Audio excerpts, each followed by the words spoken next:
Magandang araw po sa inyo. Welcome po sa aking YouTube channel, Mariano Brothers Moto TV.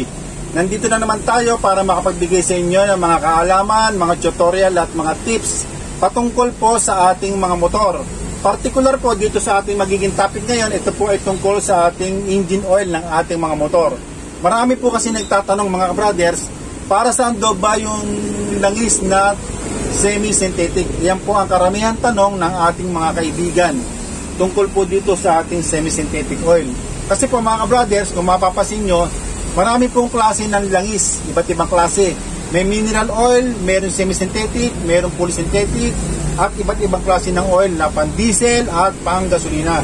Iyan po ang ibibigay ko sa inyo mga tips mga brothers. Dito kung mapapasin nyo, meron po ditong iba't ibang klase ng langis.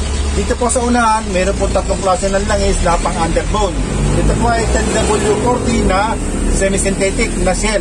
Dito po Castrol na 20W40 na semi-synthetic. Dito naman sa kabila, SICK 20W50 na semi-synthetic. Iyan po yung mga klase ng semi-synthetic. Para saan motor ba mga brothers? Bakit po may semi-synthetic? Yan ang ating pag-aaralan ngayon. Pero bago natin simulan mga brothers, kung bago ko pa lang sa YouTube channel, huwag niyo pong kalimutan na mag-subscribe. Pakipindot ang notification bell button para lagi pong updated sa mga video na aking i-upload.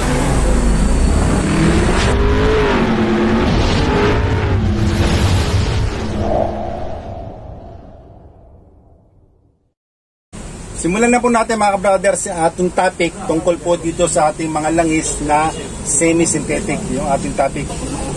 Marami po kasi nagtatanong para saan daw ba yung langis na semi-synthetic. Yan.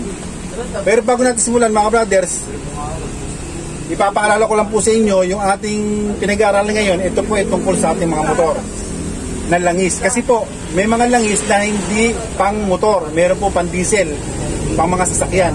Ngayon, bibigyan ko po kayo ng tip mga brothers para huwag po kayo marito. Lahat po ng langis na mayroong nakasulat sa likod na API at saka S, ibig sabihin na API, American Petroleum Industry, yung po S, yung po ay pang gasolina na langis. Ibig sabihin ng S, spark. Yan mga brothers. Lahat po yan na may letter S. Meron pong letter SH, SJ, SL, SN, SM, lahat po na may S. Yan po ay pang gasolina na engine oil. Ngayon, pagka pang diesel naman mga brothers, meron po siyang nakasulat na letter C, API C. Sabi na API, American Petroleum Industry, yung C, yun po ay compression. May karugtong po yun, CL, CE, CD, CG, CH, yan po mga brothers, CL, yan po yung pang diesel. Gaya po nitong ating Caltex, meron po itong nakasulat sa likod na APCL. Kayo na po bahalang tumingin kung meron po kayo dyan mga langis. Lahat po ng oil na may nakasulat na C, yun po ay pang diesel. Lahat po na may letter S, yun po ay pang gasolina. Ngayon mabalik tayo sa ating topic. Ito nga pong pang semi-synthetic oil. Bakit po ba may semi-synthetic oil? Yan po ang tanong ng mga karamihan natin mga kaibigan. Alam niyo po mga brothers, yung semi-synthetic, yan po ay nanggaling muna sa mineral oil na langis. Ang mineral oil na langis, ito po ang langis na hindi po siya purong-purong langis. Sabihin, marami siyang komposisyon na ginamit para makabuo po siya ng mineral oil. At ang mineral oil mga brothers, ito po ay murang langis. Mura, affordable, kayang-kayang bilhin. Lalo na po yung mga kaibigan natin na nasa mababang kalagayan, na yun lang ang kanilang pinagkakakitaan, yung kanilang mga motor. Kayang-kaya nilang bilhin yung pong mineral oil. Ngayon po, ang mineral oil, yun po ay ang kanyang lifespan, mga brothers, may silang. Mga brothers. Kaya dapat, pagka ang langis mo ay mineral oil, wag po kayong makakaligtaan na magpa-change oil. Dapat po, magpapa-change oil po kagad kayo. Huwag niyo pong pakahaba ang inyong paggamit sa mineral oil. Dahil ang kanyang lifespan, may silang. Yan po mga brothers. At dapat, agad kayong mag-change oil. Yan po ang mineral oil. Ngayon, ano naman po yung polysynthetic? Yung polysynthetic, yan po yung kabaliktaran ng mineral oil.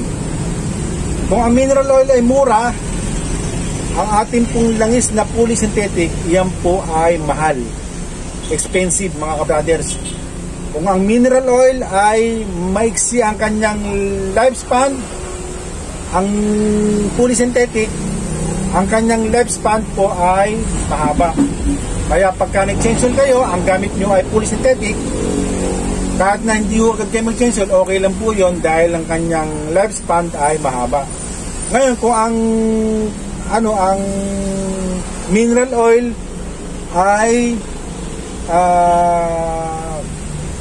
maraming composition na ginamit, ang ating pong fully synthetic ay purong langis. Yan mga brothers, puro siya, wala siyang halo. At ang ating fully synthetic, yan po ay refined na oil. Yan po ang tatandaan nyo mga brothers.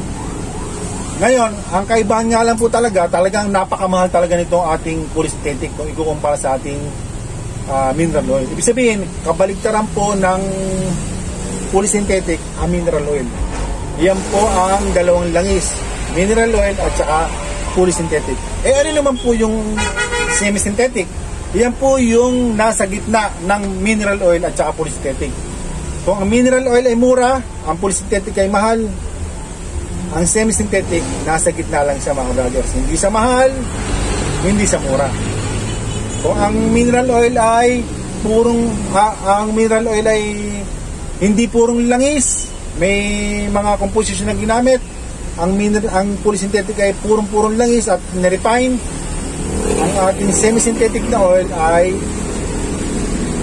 merong fully synthetic, merong mineral oil. Sabihin, hindi sa puro, hindi rin siya may halo. Nasa gitna lang siya mga brother.